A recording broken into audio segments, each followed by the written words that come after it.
আচ্ছা সুজন, এক নারীতে আসক্ত পুরুষ কি আসলে ঠকে যায়? শুনুন শাহাদাত ভাই, এক নারীতে আসক্ত পুরুষ দিন শেষে আসলেই ঠকে যায়। আপনি যখন একটা মানুষের প্রতি আসক্ত থাকবেন, আপনি যখন দেখবেন আপনি একটা মানুষকে মন প্রাণ দিয়ে ভালোবাসেন, কিংবা দিন শেষে সেই মানুষের জন্য আপনি পাগল হয়ে যান, তখনই দেখবেন আপনার কষ্টটা এই জায়গাটাই হবে। আর দেখবেন দিন শেষে এই মানুষটাই আপনাকে কষ্ট দেয়।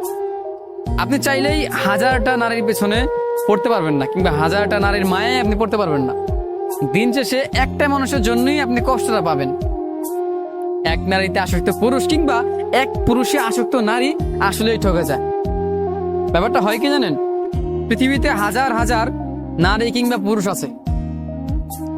ঠিক ধরেন, আমি যেমন একটা মানুষকে ভালোবাসি, এই মানুষটাকে ছাড়া অন্য কোনো মানুষকে চাই না। অতএব দিন শেষে এই মানুষটার জন্য আমাকে কষ্ট পেতে হয়। কেমন কষ্ট জানেন? সেটা হচ্ছে গিয়ে তার জন্য আমার মন খারাপ হয়, তার সাথে কথা বলতে ইচ্ছা করে, কিন্তু তাকে আমি খুঁজে পাই না। সে মানুষটা আমার থেকে বহু দূরে। আমি জানি এই মানুষটাকে আমি আর কোনোদিন আমার লাইফে পাবো না, তারপরও এই মানুষটার জন্য আমার ভালোবাসা। আবার দেখেন তার উল্টোটা, একটা নারীর কাছে একটা পুরুষ কতটা ভাগ্যবান যে একটা নারী একটা পুরুষের জন্য কান্না করে কিংবা চোখের জল ফেলে। যেমনটা ভাবে পুরুষ নারীকে ভালোবাসে, ঠিক তেমনি নারীও পুরুষকে ভালোবাসে। হয়তো আমাদের গল্পের মানুষগুলো ভিন্ন থাকে, কিন্তু অপর প্রান্তে একটা নারীর কাছেও একটা পুরুষের ভালোবাসা আছে।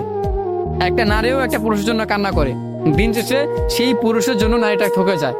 কারণ সে চাইলে হাজার পুরুষকে ভালোবাসতে পারে না, তার নির্দিষ্ট একটা ভালোবাসার মানুষ থাকে। আমাদের প্রতিটা মানুষের কাছেই একটা না একটা প্রিয় মানুষ আছে। এই ধরেন আপনার কাছে কিংবা আমার কাছে কিংবা আমাদের মতো হাজারো পুরুষের কাছে একটা নারী আছে, যে নারীটার জন্য আমাদের ঠকে যেতে হয় দিন শেষে। ঠিক তেমনি কোনো এক নারীর কাছে কোনো এক পুরুষ স্পেশাল, যার জন্য সে অন্য পুরুষকে কখনো পাত্তা দেয় না কিংবা ভালোবাসে না। পৃথিবীর চক্রটাই এমন। হ্যাঁ, আপনি দেখবেন যেই মানুষটাকে আপনি ভালোবাসেন বলবেন, দিন শেষে এই মানুষটা আপনাকে কষ্ট দিয়ে যাবে। আবার অপর প্রান্তে যেই মানুষটা কিংবা যেই নারীটা একটা পুরুষকে বলবে ভালোবাসি, সেই মানুষটাই সেই নারীটাকে কষ্ট দিবে। যাকে আপনি ভালোবাসেন সে আপনাকে ভালোবাসবে না, আবার যে আপনাকে ভালোবাসবে আপনি তাকে ভালোবাসবেন না। আমাদের জীবন চক্রটাই এমন। কিন্তু দিন শেষে দেখা যায়, সর্বশেষ যে কথাটা, যে দিন শেষে আপনি যদি একজনের প্রতি আসক্ত থাকেন, কিংবা সেটা এক নারী হোক কিংবা একটা নারীর কাছে একটা পুরুষই হোক, যে যেখানটাই হোক, দিন শেষে যদি একজনের কাছে একজন আটকে যায়, একজনের মায়ায় পড়ে যায়, তাহলে সে সারাটা জীবন কষ্ট পাবে। কারণ এই মানুষগুলোর মায়া কখনো কেটে উঠতে পারবেন না। আপনি একটা মানুষের মায়া কেটে উঠবেন, অন্য একটা মানুষের খুব সহজে ভালোবেসে ফেলবেন, এটা হবে না। এটা আপনি মিলিয়ে নেন হিসেবটা, এটা কখনোই সম্ভব না।